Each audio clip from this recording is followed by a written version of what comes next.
Against the God के एक और नए नोवेल एक्सप्लेनेशन में आप सभी का स्वागत है। पिछले एपिसोड के लास्ट सीन में देखा था कि फीनिक्स डिवाइन स्पिरिट की आवाज डर से कांप रही थी। वो सच में गोल्डन क्रोस सेक्रेड स्वॉर्ड को खा गई। उसने सच में इस दुनिया में अब कोई गॉड नहीं बचा था। तो एक ट्रू गॉड लेवल के बीइंग का इस तरह डर से कांपना सच में होश उड़ा देने वाली बात थी। उसने पूछा, आखिर वो है कौन? वो क्या है? युनचे ने अपना सिर उठाया और हकलाते हुए बोला, वो मेरी स्वॉर्ड की स्वॉर्ड स्पिरिट है। नॉर्मली वो स्वॉर्ड्स ही खाती है। मुझे खुद नहीं पता था कि वो गोल्डन क्रोस सेक्रेड स्वॉर्ड को भी खा सकती है। सच कहें तो युनचे का दिमाग काम करना बंद कर चुका था। सीन ये है कि युनचे अंदर ही अंदर घबरा रहा था। वो ट्रू गॉड का छोड़ा हुआ एक डिवाइन आइटम था। अब वो इसकी भरपाई कैसे करेगा? क्या उसे इसके बदले अपना सिर काट कर देना पड़ेगा? फीनिक्स डिवाइन स्पिरिट को अभी भी यकीन नहीं हो रहा था कि इस दुनिया में ऐसी कोई स्वॉर्ड स्पिरिट हो सकती थी। अब आगे फीनिक्स डिवाइन स्पिरिट ने कहा, गोल्डन क्रोस सेक्रेड स्वॉर्ड असल में गोल्डन क्रोस सेक्रेड एंसेस्टर की सेक्रेड बोन से बनी थी, जो प्राइमल केओस की प्रिमोर्डियल एनर्जी से पैदा हुई थी। एक ट्रू गॉड की पावर भी उसे आसानी से नहीं तोड़ सकती। तो फिर ये कैसे मुमकिन है? युनचे कोई बहाना बनाने ही वाला था कि तभी होंगर के मुंह से एक हैरानी भरी आवाज निकली। उसकी आंखों में एक अजीब सी गोल्डन लाइट चमकी और उसके शरीर पर गोल्डन फ्लेम की एक लेयर जलने लगी। युनचे कंफ्यूज होकर उसे देखने लगा। होंगर ने अपने हाथ फैलाए, पर जल्दी ही वो उबासी लेते हुए बोली, वाओ, ये फायर तो बिल्कुल मास्टर जैसी फील दे रही है, एकदम गर्म और अच्छी। मुझे अचानक बहुत थकान हो रही है मास्टर, मेरा पेट भर गया है, तो मैं सोने जा रही हूं। शोर करके मुझे जगाना मत। इतना बोलकर वो एक लाल रोशनी बनी और युनचे के अंदर वापस चली गई। और यहीं पर असली मोड़ आता है। युनचे अभी भी सन्न खड़ा था। उसने golden cross record of the burning world use नहीं किया था। फिर भी होंगर पर गोल्डन फ्लेम अपने आप कैसे जल उठी? उसने तुरंत अपनी हेवन स्मिटिंग स्वॉर्ड को बाहर निकाला। जैसे ही उस विशाल स्वॉर्ड को उसने अपने हाथों में पकड़ा, उसके हाथ अचानक इतने भारी हो गए कि उन्हें ऊपर उठाए रखना नामुमकिन हो गया। बूम! पूरी हेवन स्मिटिंग डेविल स्लेयर स्वॉर्ड उसके हाथों को नीचे खींचते हुए सीधे जमीन पर जा टकराई। एक भयंकर धमाका हुआ और पूरा गॉड बैरिंग इन्फर्नो प्रिजन कांप उठा। युनचे की कमर झुक गई और उसकी आंखें बाहर आने को हो गई। वो पूरी ताकत से हत्थे को पकड़े हुए था, जिससे उसके हाथों की नसें तन गई थी। पर हेवन स्मिटिंग स्वॉर्ड एक इंच भी नहीं हिली। उसने तुरंत रंबलिंग हेवन गेट खोला, जिससे उसकी प्रोफाउंड स्ट्रेंथ कई गुना बढ़ गई। काफी मशक्कत के बाद वो फाइनली उस स्वॉर्ड को थोड़ा सा ऊपर उठा पाया। उसमें से इतना खतरनाक स्वॉर्ड माइट निकल रहा था कि युनचे को खुद पर यकीन नहीं हुआ। उसने पूरी ताकत लगाकर उस स्वॉर्ड को नीचे की तरफ घुमाया। बूम! एक ऐसा धमाका हुआ जिसने आसपास के माहौल को पूरी तरह हिलाकर रख दिया। सामने की फ्लेम्स पूरी तरह फट गई। युनचे के हाथों से स्वॉर्ड छूटकर जमीन पर गिर गई और उसके हाथ बुरी तरह कांप रहे थे। सिर्फ एक बार स्वॉर्ड घुमाने में उसकी सारी एनर्जी खत्म हो गई थी और वो बहुत बुरी तरह हाफ रहा था। पर उसकी नजरें सामने एक ही जगह टिकी थी। उस इन्फर्नो प्रिजन की जमीन पर एक बहुत लंबा लाल रंग का स्वॉर्ड मार्क छप गया था। वहां की फ्लेम्स की भयंकर पावर के बावजूद वो निशान मिटने का नाम नहीं ले रहा था। युनचे खुद यकीन नहीं कर पा रहा था कि ये उसकी पावर थी। तभी फीनिक्स डिवाइन स्पिरिट बोला, डेविल स्लेइंग स्वॉर्ड का ऑरा। नहीं, इसमें गोल्डन क्रोस सेक्रेड स्वॉर्ड का ऑरा भी मिला हुआ है। मतलब साफ है, हेवन स्मिटिंग स्वॉर्ड ने गोल्डन क्रोस सेक्रेड स्वॉर्ड की डिवाइन पावर को खुद में निगल लिया था। युनचे खुशी से पागल हो रहा था। वो वहीं जमीन पर बैठ गया और उसने अपनी टाइम व्हील पर्ल निकाली। इन्फर्नो प्रिजन की फ्लेम्स ने उसे चालू कर दिया और युनचे के चारों तरफ टाइम व्हील बैरियर बन गया। दूसरी तरफ कहानी सीधा ईस्टर्न डिवाइन रीजन के मून गॉड रियल में जाती है। ये जगह 4 किंग रियल्म्स में से एक थी। मून गॉड पैलेस के अंदर डिवाइन इम्प्रेस हॉल नाम की एक जगह थी, जो एकदम पवित्र मानी जाती थी। बड़े बड़े मून गॉड्स भी बिना परमिशन यहां पैर रखने की हिम्मत नहीं करते थे। ये जगह इतनी शानदार थी कि इसका अंदाजा लगाना भी मुश्किल था। वहां की दीवारें लूनर ग्लेज्ड ग्लास से बनी थी और फर्नीचर हिडन मून ट्री की लकड़ी से। ये सारी आलीशान चीजें सिर्फ एक इंसान के लिए थी, मून गॉड रियल्म की सबसे पावरफुल और शानदार औरत के लिए। मून गॉड रियल्म के मैन हॉल के बीचों बीच एक बड़ा सा क्रिस्टल मिरर रखा था। उसमें एक बेहद खूबसूरत सपनों जैसी औरत का अक्स दिख रहा था। उसने कोई मेकअप नहीं किया था, पर भाई जरूरत भी क्या थी। ऐसा लग रहा था जैसे खुद ऊपर वाले ने फुर्सत में बैठकर उसे अपने हाथों से तराशा हो। एक छोटी लड़की जो मून वाइट रंग की लंबी ड्रेस पहने हुए थी, उस औरत के बाल संवार रही थी। वो लड़की शीशे में उस महारानी को जितना देखती उतनी ही खो जाती। वो अपने ख्यालों में बड़बड़ाई, गॉड एम्प्रेस, आप कितनी खूबसूरत हो। आप तो सच में जन्नत की परी लग रही हो। शायद लेजेंडरी गॉडेस और ड्रैगन क्वीन भी आपके सामने कुछ नहीं है। कोई शक नहीं कि गॉड एम्परर आप पर इतने लट्टू क्यों हैं। आपके जैसी परी ही उनके प्यार के लायक है, लड़की ने मुस्कुराते हुए कहा। औरत ने कुछ नहीं कहा। उसकी आंखें पानी की तरह एकदम साफ और शांत थी।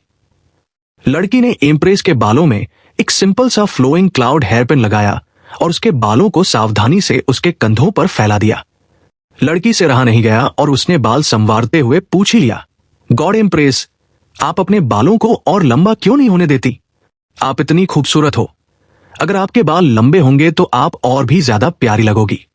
गॉड एम्प्रेस ने अपनी नजरें हल्की सी नीचे की और फुसफुसाते हुए कहा, ये बाल प्यार के लिए काटे गए थे, पर अब वो इंसान ही नहीं रहा।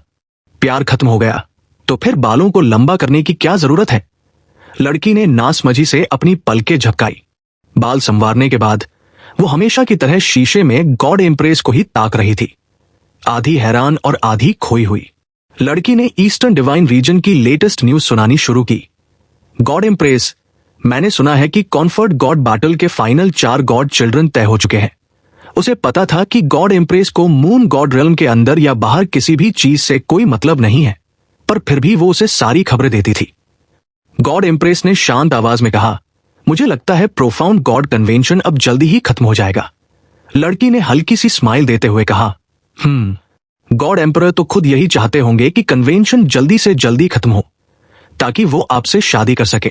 गॉड एम्परर आपको इतना प्यार करते हैं, वो पक्का इन कुछ महीनों की दूरी में आपको दिन रात याद कर रहे होंगे कि। गॉड एम्प्रेस चुप रही। ओह, इस बार के 4 कॉन्फर्ट गॉड चिल्ड्रन पिछली बार वालों से एकदम अलग है। उनमें से एक तो मिडिल स्टार रियल्म से है। उसने अपर स्टार रियल्म्स के कई टैलेंटेड बच्चों को हराया है और यहां तक कि लू लैंगचुआन को हराकर खुद नया गॉड चाइल्ड बन गया है। ये इतनी बड़ी खबर है कि हर कोई बस उसी के बारे में बात कर रहा है। गॉड एम्प्रेस ने कहा, शायद ईस्टर्न डिवाइन रीजन की हिस्ट्री में ऐसा पहली बार हुआ है कि कोई मिडिल स्टार रियल्म का कल्टिवेटर 4 कॉन्फर्ट चिल्ड्रन में शामिल हुआ हो। हंगामा होना तो लाजमी है। लड़की ने सिर हिलाया। और मजे की बात तो यह है कि वो उसी मिडिल स्टार रियल्म से है जिसके बारे में आप अक्सर बात करती है, स्नो सॉन्ग रियल्म से। Snow song realm.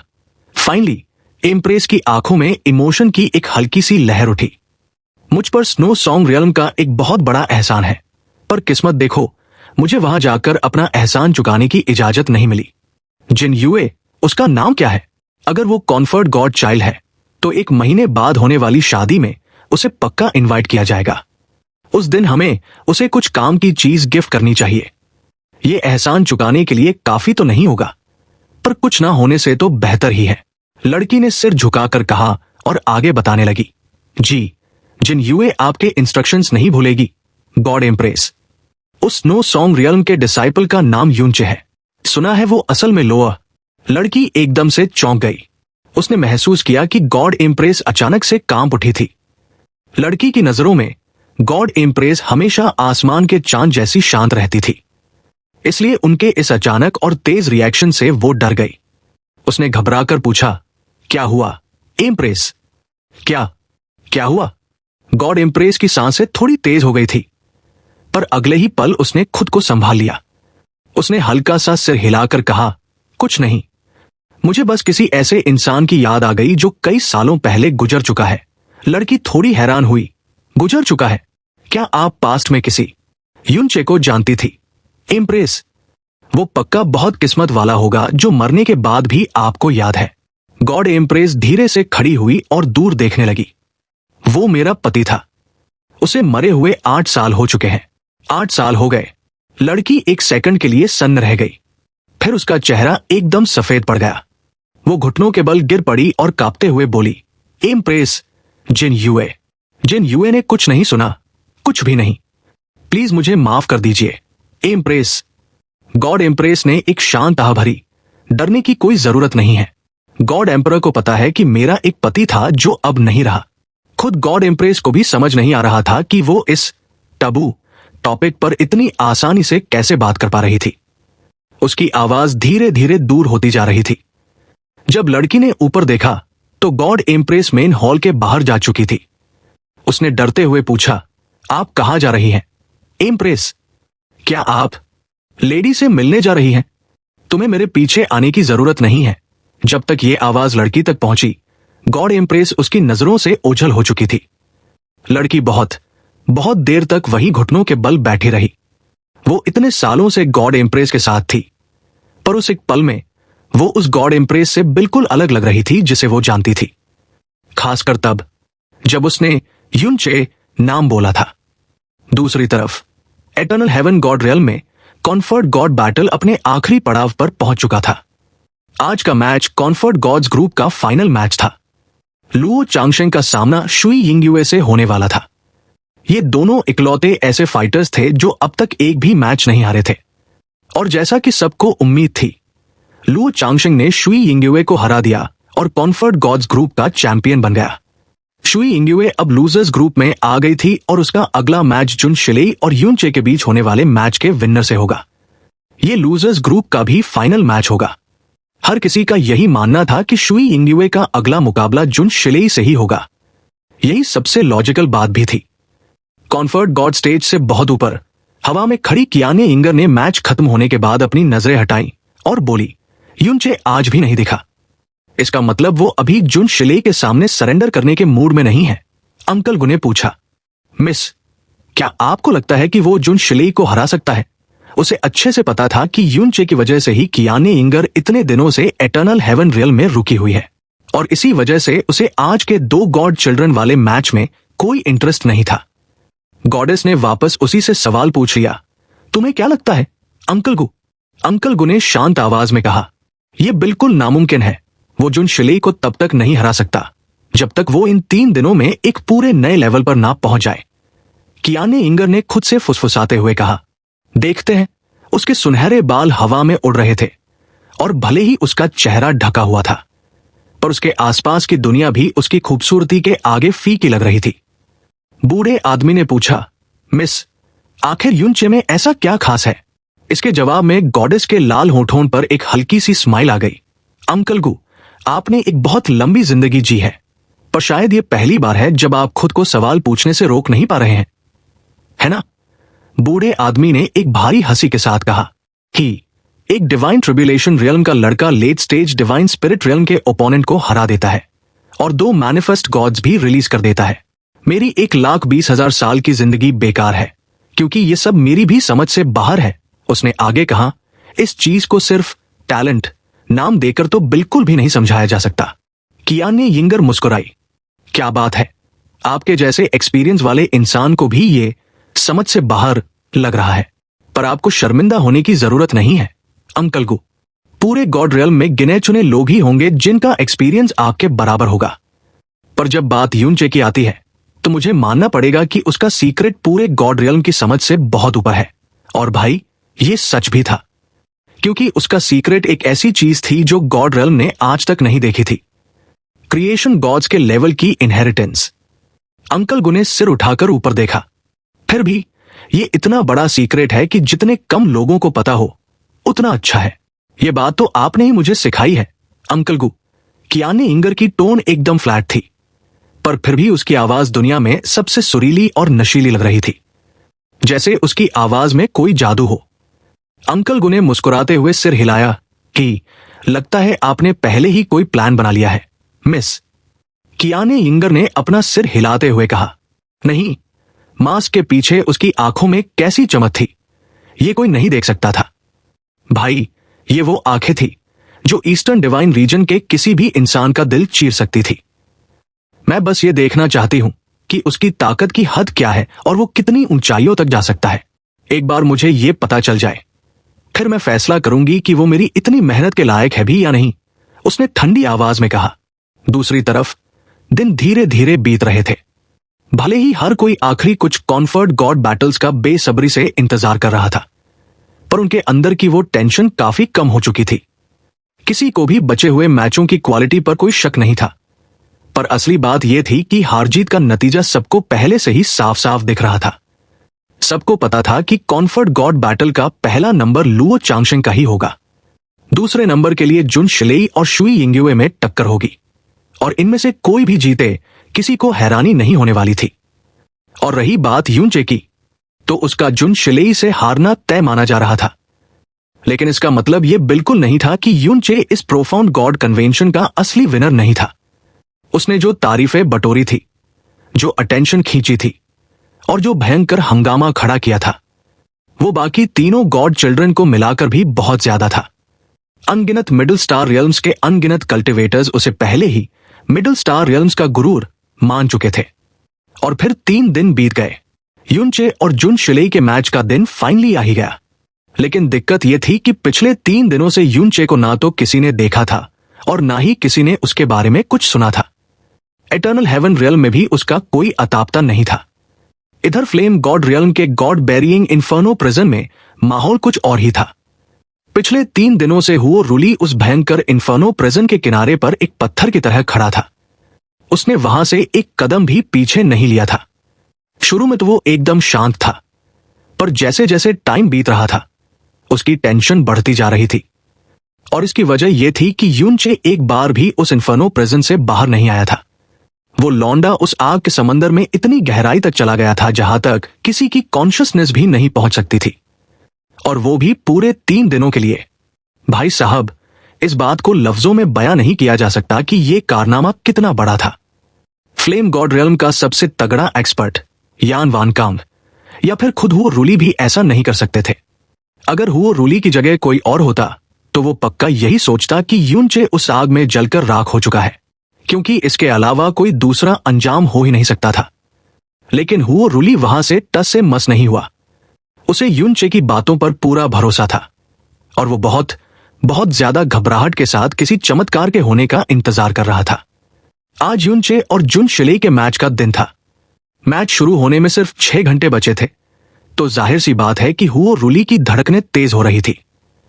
उसने अपने हाथ कसकर बांध रखे थे और उसकी सांसें काफी भारी हो चुकी थी। कहीं उस लड़के के साथ कुछ।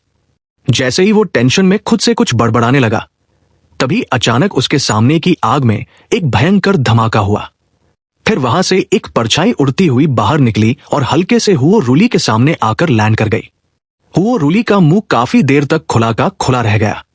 फाइनली वो जोर से हंसा और चिल्लाया, तू आ ही गया बाहर यून लड़के। चलो, कम से कम मेरे पिछले 3 दिन बेकार तो नहीं गए। ऊपर से वो भले ही हंस रहा था और उसके दिल को सुकून भी मिला था, लेकिन अंदर ही अंदर वो एक बहुत बड़े सदमे से हिल चुका था। 3 दिन वो लौंडा पूरे 3 दिन गॉड बेरिंग इन्फर्नो प्रिजन के अंदर जिंदा रहा। यूनचे उस गोल्डन क्रॉस सेक्ट मास्टर की तरह हैरान नहीं था। वो एकदम शांत स्माइल कर रहा था। आपको इंतजार कराने के लिए माफी चाहता हूं, सेक्ट मास्टर हो। हाँ, मेन बात यह है कि तू सही सलामत है। तू कभी ऐसा वादा नहीं करता जिसे तू निभा ना सके, तो मुझे पता होना चाहिए था कि तू ठीक होगा। ओ, अचानक हुओ रूली की नजरें बदली। डिवाइन ट्रिब्यूलेशन रियल्म का 9th लेवल। क्या तेरा ब्रेक थ्रू हो गया है? इन्फर्नो प्रिजन में जाने से पहले यूनचे की profound strength divine tribulation realm के 8th लेवल पर थी, पर अब मामला बिल्कुल अलग था। फिर भी हुओ रूली को नहीं लगता था कि इतने छोटे से ब्रेक थ्रू से यूनचे को जुन शिलेई के सामने कोई चांस मिलेगा। कोई और होता तो वो भी यही सोचता। लेकिन जब हुओ रूली ने यूनचे को ध्यान से देखा तो उसे एक अजीब सी फीलिंग आई।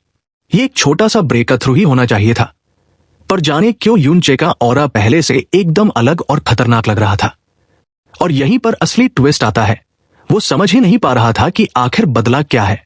यूनचे ने सिर हिलाया। टाइम व्हील पर्ल की वजह से मैं इन्फर्नो प्रिजन के अंदर लगातार 7 महीनों तक कल्टिवेट कर पाया, और मुझे खुशी है कि इसका कुछ तो फायदा हुआ। अब अगर मैं आज जुन शिलेई से हार भी जाऊं तो मुझे कोई पछतावा नहीं होगा।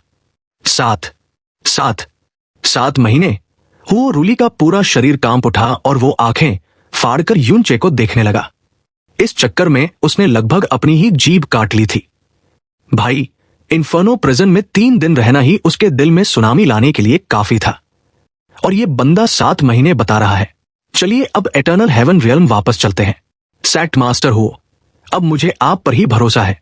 यूनचे की आंखें एकदम साफ थी और उनके अंदर जैसे कोई भयंकर आग जल रही थी। उसने बाहर आने से पहले खुद को एकदम टॉप कंडीशन में सेट कर लिया था और कुछ दिन पहले के उलट अब उसे जुन शिलेई से लड़ने की बहुत तेज खुजली मची हुई थी। हुओ रूली की आंखें डगमगाई और उसके होंठ काफी देर तक कांपते रहे। फाइनली उसने खुद को किसी तरह संभाला, धीरे से सिर हिलाया और यूनचे का हाथ पकड़ लिया। अगले ही पल वो दोनों उस इन्फर्नो प्रिजन के किनारे से गायब हो गए। आज कॉन्फर्ट गॉड स्टेज पर सिर्फ एक मैच होना था, यूनचे और जुन शिलेई के बीच। सबको पता था कि नतीजा क्या होने वाला है, बिल्कुल लुओ चांगशेंग और शुई यिंगयुए के पिछले मैच की तरह। लेकिन फिर भी इस मैच का हाइप कॉन्फर्ट गॉड ग्रुप के फाइनल से भी ज्यादा था। असल बात तो यह थी कि मिडिल और लोअर स्टार रियल्म्स के प्रोफाउंड प्रैक्टिशनर्स के लिए यूनचे उनका प्राइड बन चुका था। हर कोई इस डार्क हॉर्स की आखिरी परफॉर्मेंस देखने के लिए उतावला था, इसलिए कोई भी ये मैच मिस नहीं करना चाहता था। स्पेक्टेटर स्टैंड्स में एक भी सीट खाली नहीं थी। स्वॉर्ड सॉवरेन और जुन शिलेई काफी पहले ही आ चुके थे, पर यूनचे का कोई अतापता नहीं था। और तभी एकदम आखिरी मौके पर दूर से एक जोरदार फायर की लहर आती दिखी। हुओ रूली पूरी स्पीड से हवा में उड़ते हुए यूनचे को लेकर वहां लैंड करते हैं और उनके पीछे फायर का जो निशान छूटा था वो काफी देर तक वहां से नहीं हटा। वाह! अचानक से एक बहुत ही मीठी और खुशी से भरी आवाज सबके कानों में पड़ी। शुई मेन हवा में उछलते हुए चिल्लाई कि उसके बिग ब्रदर यूनचे आ गए हैं। वहां मौजूद अनगिनत कल्टिवेटर्स ने एक साथ मुड़कर शुई मेन को एक अजीब सी नजर से देखा। बेचारी के पिता शुई कियानिंग के माथे पर पसीना आ गया और उन्होंने धीरे से डांटते हुए कहा कि ऐसे चिल्लाना बहुत बुरी बात है। तभी शुई यिंगयुए ने थोड़ा हैरान होकर नोटिस किया कि यूनचे की प्रोफाउंड स्ट्रेंथ अब डिवाइन ट्रिब्यूलेशन रियल्म के नावे स्टेज पर पहुंच चुकी है। यह सुनकर शुई कियानहेंग ने मुंह बनाते हुए कहा कि यह लड़का पिछले कुछ दिनों से गायब था। पक्का इसने टाइम व्हील पर्ल का इस्तेमाल करके छुपकर कल्टिवेशन की है। सीधे शब्दों में उनका मानना था कि सिर्फ एक छोटा सा रियल्म बढ़ने से वो जुन शिलेई को हरा नहीं सकता। ये उसकी बहुत बड़ी बेवकूफी है। पर शुई मेन कहां मानने वाली थी। उसने तुरंत अपने पिता को टोकते हुए कहा कि वो बिल्कुल गलत है। उसे पूरी फील आ रही है कि उसका बिग ब्रदर यूनचे अब बहुत ज्यादा ताकतवर हो चुका है। अपनी बेटी को यूनचे के प्यार में इस तरह पागल होता देख शुई कियानहेंग का चेहरा ही उतर गया। वो गुस्से में यूनचे को घूरते हुए बड़बड़ाए कि अगर वो लोग जल्दी एटर्नल हेवन डिवाइन रियल्म में एंटर नहीं करने वाले होते तो वो उसे छोड़ते नहीं। जब शुई मेन ने पूछा कि वो क्या बोले तो उन्होंने बात घुमा दी कि उन्होंने कुछ नहीं कहा। और यहीं पर असली बात सामने आती है। यूनचे के ब्रेकथ्रू ने सबका ध्यान खींचा था, लेकिन किसी को ज्यादा हैरानी नहीं हुई क्योंकि जुन शिलेई और उसके बीच का फासला बहुत बड़ा था। तभी हुओ पोयुन ने खुश होकर यूनचे को बधाई दी। यूनचे ने भी मुस्कुराते हुए जवाब दिया कि ये सब सेक्ट मास्टर हुओ की मदद और उनके दिए गए टाइम व्हील पर्ल्स की वजह से मुमकिन हुआ है। यूनचे की नजरें पूरे कॉन्फर्ट गॉड स्टेज पर घूमते हुए जुन शिलेई पर जाकर रुक गई। उसके सबसे करीब खड़े यान जुएहाई और मू बिंगयुन उसे एक अजीब सी नजर से देख रहे थे। उन्हें साफ महसूस हो रहा था कि यूनचे की सिर्फ प्रोफाउंड स्ट्रेंथ ही नहीं बढ़ी है, बल्कि उसके शरीर से एक भारी एनर्जी निकल रही थी जो उन्होंने पहले कभी महसूस नहीं की थी। तभी अनाउंसमेंट होती है कि लूजर्स ग्रुप का 7वां मैच स्नो सॉन्ग रियल्म के यूनचे और स्वॉर्ड सॉवरेन की सक्सेसर जुन शिलेई के बीच है। यूनचे तुरंत खड़ा हुआ, उसका पूरा फोकस मैच पर था।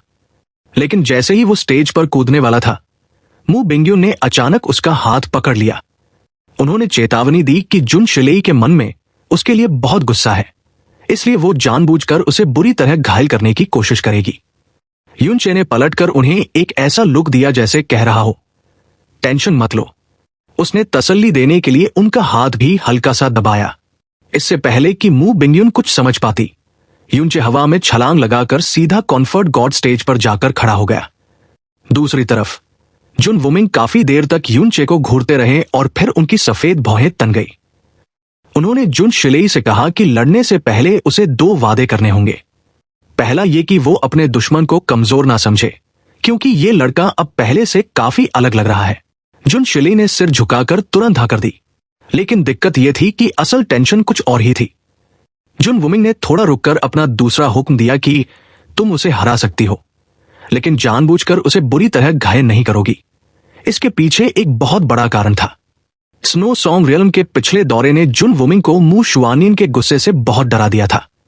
उन्हें अपनी जान की परवाह नहीं थी, पर उन्हें डर था कि कहीं मू शुआनियन गुस्से में जुन शिलेई को मार ना डाले। सीन यह है कि जब जुन शिलेई ने यूनचे की बेइज्जती की थी, तब मू शुआनियन ने सीधा जुन वुमिंग को बुरी तरह डांटा था और जुन शिलेई के मुंह पर थप्पड़ जड़ दिया था। उन्होंने उन दोनों को स्नो सॉन्ग रियल्म से बाहर फेंक दिया था, जैसे स्वॉर्ड सॉवरेन का नाम उनके लिए मिट्टी के बराबर हो। अगर जुन शिलेई ने यूनचे को भारी चोट पहुंचाई तो मू शुआनियन कॉन्फर्ट गॉड स्टेज के सारे नियम तोड़कर भी उसे नहीं छोड़ेगी। जुन शिलेई कुछ देर शांत रही और फिर उसने एकदम ठंडी आवाज में हाँ कह दिया। उसकी आंखों में जरूरत से ज्यादा ठंडक देखकर जुन वुमिंग कुछ कहना चाहते थे, पर उन्होंने बस उसे जाने का इशारा कर दिया। एक सफेद चमक और स्वॉर्ड एनर्जी की लहर के साथ जुन शिलेई स्टेज पर आ गई। अभी उसने अपनी प्रोफाउंड एनर्जी का इस्तेमाल भी नहीं किया था, पर पूरे स्टेज पर एक अदृश्य तलवार का कहर छा गया था। ऐसा लग रहा था जैसे 10,000 अदृश्य तलवारें एक साथ यूनचे की तरफ तनी हुई हों। स्वॉर्ड सॉवरेन की सक्सेसर की स्वॉर्ड इंटेंट कोई मजाक नहीं थी। शुरू में तो यूनचे बिल्कुल शांत दिखा और डटकर जुन शिलेई की आंखों में देखता रहा, लेकिन बस कुछ ही सेकंड बाद उसकी आंखें डगमगाने लगी और उसका चेहरा पीला पड़ने लगा। उसकी सांसें उखड़ने लगी और उसका शरीर ऐसे कांपने लगा जैसे वो बस गिरने ही वाला हो। अभी तक किसी ने अपनी प्रोफाउंड एनर्जी चालू नहीं की थी, बस ऑरा की टक्कर हो रही थी और यूनचे इसमें बुरी तरह हारता हुआ दिख रहा था। स्पेक्टेटर स्टैंड्स में बैठे कई लोग सिर हिलाते हुए आहे भरने लगे। मू हुआनजी ने भी निराशा से कहा कि इतनी कम उम्र में इतनी खतरनाक स्वॉर्ड इंटेंट यूनचे के लिए कुछ भी कर पाना बहुत मुश्किल होगा। हुओ पोयुन को बहुत गुस्सा आ रहा था। उसने कहा कि मैच शुरू होने से पहले ही वो अपनी स्वॉर्ड इंटेंट से यूनचे की बेइज्जती करने की कोशिश कर रही है। मू बिंगयुन ने भी धीरे से आह भरी, पर वो इस बात से इंप्रेस थी कि यूनचे अब तक टिका हुआ था। ऑनरेबल क्यू हुई ने अपनी जिंदगी में बहुत कुछ देखा था और वो जुन शिलेई के मन में यूनचे के लिए भरी नफरत को साफ देख पा रहे थे। उन्होंने मन ही मन सोचा कि ये फाइट बहुत जल्दी खत्म होने वाली है। उन्होंने हाथ हिलाते हुए जोर से ऐलान किया, मैच स्टार्ट किया जाए। जैसे ही ऑनरेबल क्यू हुई की आवाज गूंजी, सबकी आंखों के सामने एक बहुत ही तेज रोशनी चमकी। मिस्टी लाइट अपनी म्यान से बाहर आ चुकी थी और यूनचे और जुन शिलेई के बीच अचानक एक सफेद बीम प्रकट हो गई। ऐसा लगा जैसे कॉन्फर्ट गॉड स्टेज के बीचों बीच एक सफेद दरार फट पड़ी हो। बच के रहना यूनचे। स्पेक्टेटर स्टैंड से अनगिनत चीखें एक साथ गूंज उठीं, लेकिन ये सारी चीखें उतनी ही जल्दी गायब भी हो गई, जैसे किसी विशाल वॉइड ने उन सारी आवाजों को पूरी तरह से निगल लिया हो। ऑनरेबल क्यू हुई ने अभी मैच शुरू करने का ऐलान किया ही था कि तभी एक वर्मिलियन स्वॉर्ड की लहर और एक व्हाइट स्वॉर्ड की बीम एक साथ टकराई। धमाका इतना जोरदार था कि वहां मौजूद हर एक इंसान का दिल जोर से धड़कने लगा और तभी एक झटके में कोई हवा में पीछे की तरफ उड़ता हुआ गया। वो लगातार खून उगलते हुए कई सौ मीटर दूर जाकर जमीन पर गिरा। उस भयानक स्वॉर्ड के झटके ने आधे से ज्यादा कॉन्फर्ट गॉड स्टेज को एक न खत्म होने वाले मिस्ट की तरह पूरी तरह से ढक लिया था। पूरे गॉड कॉन्फर्ट स्टेज पर एक भारी सन्नाटा छा गया और दर्शकों की आंखें फटी की फटी रह गई। मैच को शुरू हुए अभी एक पल ही बीता था और दोनों में से कोई एक फाइटर पहले ही हमले में बुरी तरह घायल हो गया था और जो खून उगलते हुए इतनी दूर जाकर गिरा था वो कोई और नहीं बल्कि जुन शिलेई थी। सीन यह है कि वो लड़की अब बिना किसी ताकत के जमीन पर पड़ी थी और उसके वाइट कपड़े खून से पूरी तरह सन चुके थे। उसके पीले होठों से लगातार तेजी से खून बह रहा था। सबको साफ दिख रहा था कि उसे बहुत ही भयानक इंटरनल इंजरीज आई हैं। उसकी आंखों की वो पहले वाली तेज चमक अब पूरी तरह गायब हो चुकी थी और वहां सिर्फ एक खालीपन था। दूसरी तरफ यूनचे पीछे की तरफ झुका हुआ था और उसके सीने पर एक खूनी घाव था, लेकिन ये घाव आर पार नहीं हुआ था। वो धीरे धीरे आगे की तरफ झुका और फिर एकदम सीधा खड़ा हो गया। इतने खतरनाक हमले के बाद भी वो एक कदम पीछे नहीं हटा और उसके सीने से खून बहना भी अपने आप रुक गया। ये जो वो जुन शिलेई की इनविजिबल स्वॉर्ड इंटेंट से दबने का नाटक कर रहा था, वो सब पूरी तरह खत्म हो चुका था। अब यूनचे उस भारी रूप से घायल जुन शिलेई को ऊपर से घूर रहा था। उसके हाथ में मौजूद बड़ी सी हेवन स्मिटिंग स्वॉर्ड से एक बहुत खतरनाक एनर्जी निकल रही थी, जिसने पूरे कॉन्फर्ट गॉड स्टेज को घेर लिया था। ये सब देखकर हुओ पोयुन बुरी तरह हकलाने लगा कि क्या वो कोई सपना देख रहा है। पूरे स्पेक्टेटर स्टैंड्स में खलबली मच गई और उस भयानक सन्नाटे को चीरते हुए लोगों की आवाजें गूंजने लगी। आधे से ज्यादा भीड़ अपनी जगह से खड़ी हो गई थी। उन्हें अपनी आंखों पर विश्वास ही नहीं हो रहा था। असल बात तो यह है कि यूनचे ने गॉड कॉन्फर्ट स्टेज पर इतने सारे चमत्कार किए थे जिन्होंने दुनिया के सारे नियमों को तोड़ कर रख दिया था। इसी वजह से उसके मैचों पर सबका इतना ध्यान रहता था। और जब सबको लगा कि उन्होंने यूनचे की लिमिट देख ली है, उसने बैटल की शुरुआत में ही सबको एक और बड़ा शॉक दे दिया। उसने जुन शिलेई को एक ही झटके में बुरी तरह घायल कर दिया था। चारों तरफ से हैरान करने वाली आवाजें आ रही थी। पूरा ईस्टर्न डिवाइन रीजन इस एक पल की वजह से पागल हो रहा था। लेकिन दिक्कत यह थी कि यूनचे के चेहरे पर एकदम शांति थी। उसने अपने हमले को आगे नहीं बढ़ाया, बल्कि वो बस हेवन स्मिटिंग स्वॉर्ड पकड़कर जुन शिलेई को ठंडे दिमाग से देख रहा था और उसके होठों पर एक हल्की सी मुस्कान थी। सीधे शब्दों में समझे तो यूनचे को अच्छे से पता था कि जुन शिलेई उससे कितनी नफरत करती है। वो ये भी जानता था कि उसके फेमस होने की वजह से ये नफरत और बढ़ गई है। जुन शिलेई ने हुओ पोयुन को सिर्फ अपना गुस्सा निकालने के लिए तुरंत हराया था, तो ये समझना मुश्किल नहीं था कि यूनचे के खिलाफ वो और भी बुरा बर्ताव करेगी। जुन शिलेई उसे सबसे जल्दी और सबसे बुरे तरीके से हराना चाहती थी। अगर वो उसे एक ही वार में हरा देती तो वो यूनचे को हमेशा के लिए एक मजाक बना देती कि वो स्वॉर्ड सॉवरेन की डिसाइपल से एक ही झटके में हार गया। इसीलिए यूनचे ने पहले ही सोच लिया था कि मैच शुरू होते ही जुन शिलेई अपनी पूरी ताकत से हमला करेगी और हुओ पोयुन से भी ज्यादा खतरनाक टेक्निक का इस्तेमाल करेगी। लेकिन यूनचे हुओ पोयुन नहीं था। अगर जुन शिलेई ने उसे चकमा भी दे दिया होता तो भी ये पक्का नहीं था कि वो उसे एक वार में हरा पाती। इसीलिए उसने फाइट शुरू होने से पहले ही अपनी स्वॉर्ड इंटेंट बाहर निकालकर उसे डराने की कोशिश की। स्वॉर्ड इंटेंट एक फोर्स फील होता है जो स्वॉर्ड की राह पर चलने वालों में अपने आप आ जाता है, और चूंकि ये प्रोफाउंड एनर्जी से नहीं जुड़ा होता, इसलिए ये कोई नियम तोड़ना नहीं था। यूनचे ने भी उसकी स्वॉर्ड इंटेंट के दबाव में आकर डरने का नाटक किया, और जैसे ही ऑनरेबल क्यू हुई ने मैच शुरू होने का ऐलान किया, जुन शिलेई ने अपनी सबसे ज्यादा प्रोफाउंड एनर्जी और स्वॉर्ड इंटेंट को अपनी मिस्टी लाइट स्वॉर्ड में डालकर यूनचे पर एक स्वॉर्ड बीम दाग दी। सब कुछ बिल्कुल वैसा ही हुआ जैसा यूनचे ने सोचा था। उसने खुद को बचाने या भागने की कोई कोशिश नहीं की, बल्कि उसी पल अपना रंबलिंग हेवन मूव इस्तेमाल किया। भले ही उसकी स्वॉर्ड चलाने की स्पीड जुन शिलेई से कम थी, लेकिन उसके पास मु शुआनिन की दी हुई बुद्धा हार्ट डिवाइन वेन्स थी।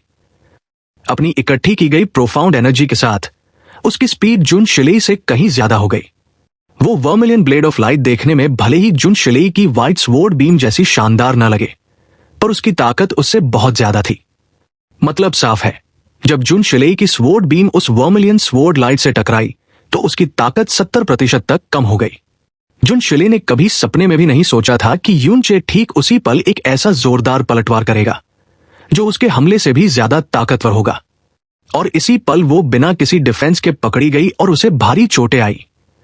जबकि यूनचे के शरीर में बस एक घाव हुआ और उसकी हड्डियां तक नहीं टूटी। दूसरी तरफ जुन वुमिंग कुछ पल के लिए हैरान रह गए और फिर उन्होंने एक आह भरी। ये साफ था कि जुन शिलेई ने उनकी एक भी बात नहीं सुनी थी।